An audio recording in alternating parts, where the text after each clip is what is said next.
welcome back to World Crisis Radio. Webster Tarpley here in Washington, D.C. Remember, keep up with Tarpley.net. Keep up with my Twitter feed, Webster G. Tarpley at Twitter. And we're now looking at the rebirth of class struggle in the United States, really after 42 years. I think the General Electric strike of 1969 was the last significant labor action that had any chance of getting anywhere. So this morning, Nick Milroy, member of the Wisconsin State Assembly, was trying to enter the state capitol, to which he is a fully elected and accredited a member. He's supposed to be able to get in there whenever he wants. And the state troopers, undoubtedly instructed by Scott Walker, the fascist governor of Wisconsin, decided that they were going to tackle him around the neck and then throw him to the ground. I hope that picture goes around the world. You can see a YouTube version of that on the Internet. You have to do a little bit of looking. I'm amazed that MSNBC doesn't have it more prominent. Oh, my God, is Immelt getting scared? Is Immelt getting scared by the rebirth of class struggle? Is he afraid of a strike at his General Electric plants? Well, there it is. Gestapo tactics here in the United States, right? The great exporter of democracy, the great professor and pontificator about democracy to faraway Egypt and Libya and Tunisia. Let's bring democracy to those countries so they can smash unions and have members of their parliament tackled and beat up by the cops under orders of the reactionary, authoritarian dictator governor. And now we're looking overseas. We see that the labor movement is not completely passive elsewhere. The Italian Trade Union Federation, CGIL, has called a general strike in Italy for the 6th of May. Hey, a general strike for the 6th of May. This is only a one-day general strike, and the demands for this may not be the greatest. They may be actually euchred into thinking that Berlusconi is their enemy. He is not. But I'm wondering now, I'm looking at Rich Trumka over at the AFL-CIO. And Rich Trumka, you have been watching these labor struggles now in Wisconsin, in Indiana, in Ohio. We just had a demonstration of the police in Trenton, New Jersey. We had something that looked like Tahrir Square on the best day over there. We had that many cops in Trenton, New Jersey. And I'm wondering, Rich Trumka, when are you going to call for a general strike? Start with a one-day general strike. You could even start with a half-day general strike, Rich, if it's too much for you. But Trumka, the AFL-CIO, time to put pressure on Rich Trumka. You've got to fight back. You can't just sit there and do nothing. You have got to counterattack these clowns, these Gestapo characters, because they are now attempting to destroy trade unionism in Wisconsin and in Ohio.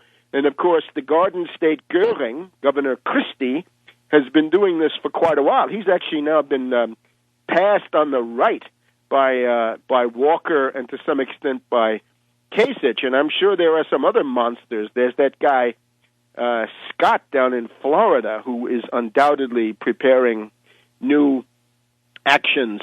The AFL-CIO has got to do something. The general strike is the necessary answer. And, of course, we looked into Walker's past. He wants to eject the demonstrators from the state capitol. He wants arrest warrants against the senators who won't vote to provide a quorum for his bill.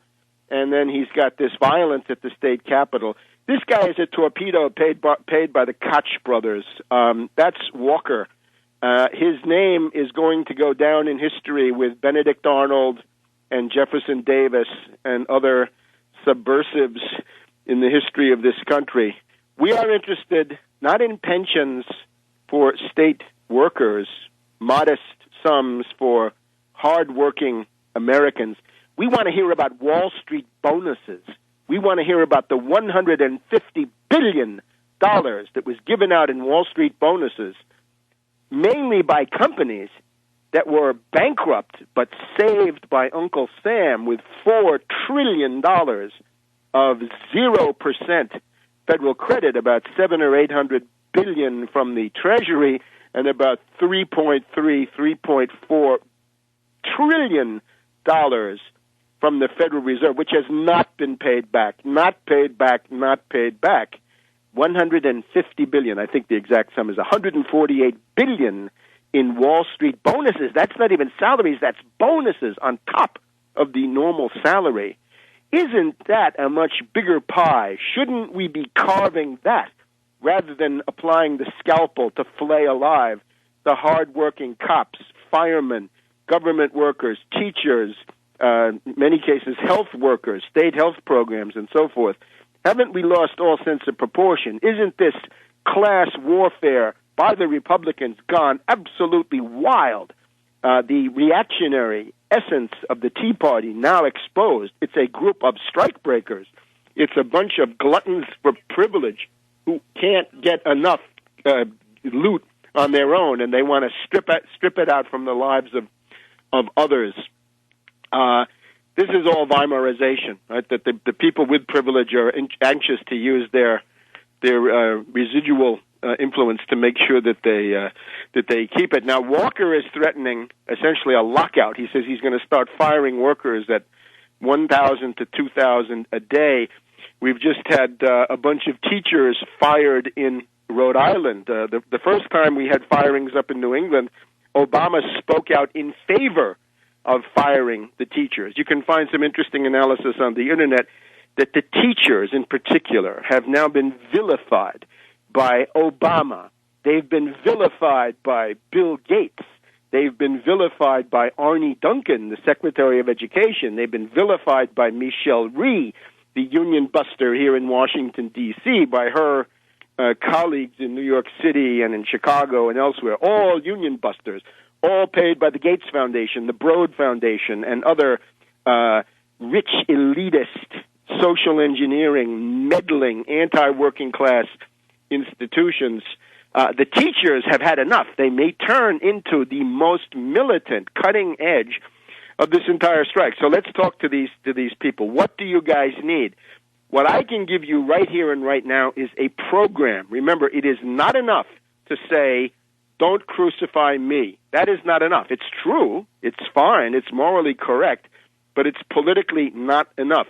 You've got to have that kind of programmatic platform that allows you to appeal to other groups in the population, to go beyond just state workers into the private sector, people who are in unions, people who are not in unions, people who are unemployed. That is absolutely critical, including illegal aliens, including undocumented foreign workers, because if you don't organize them on your side, they will be there as scabs against you, organized by the Koch brothers and related forces, as we've seen.